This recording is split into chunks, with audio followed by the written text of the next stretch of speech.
লা লিগায় দুর্দান্ত ছন্দে এগিয়ে যাচ্ছে রিয়াল মাদ্রিদ।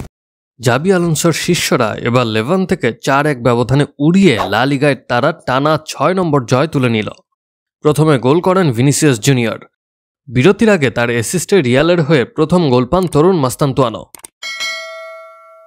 দ্বিতীয়ার্ধের শুরুতে লেভান্তের হয়ে ইত্তা আইয়ং ব্যবধান কমালেও পরে এমবাপ্পের জোড়া গোল করে জয় নিশ্চিত করেন। ম্যাচের শুরুতে অবশ্য চাপেই ছিল রিয়াল মাদ্রিদ। লেভান্তের কার্লোস আলভারেজ ও দেলা ফুয়েন্তে কয়েকটি দারুণ সুযোগ নষ্ট করেন, কিন্তু 28তম মিনিটে বাঁকানো শটে গোল করে মাদ্রিদকে এগিয়ে নেন ভিনিসিয়াস। এরপর 38তম মিনিটে দুর্দান্ত পাল্টা আক্রমণ থেকে গোল করেন মাস্তান্তুয়ানো।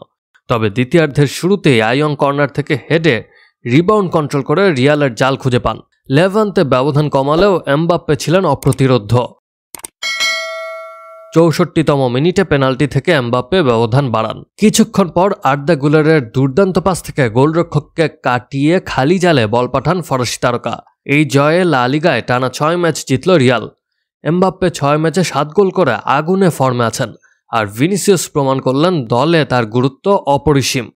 অন্যদিকে লেভান্তে নিজেদের মাঠে রিয়ালের বিপক্ষে 17 ম্যাচের মধ্যে 12টিতেই হেরেছে। প্রতিযোগিতার ইতিহাসে অন্য কোনো দলের বিপক্ষে এত বেশি হারের রেকর্ড নেই তাদের।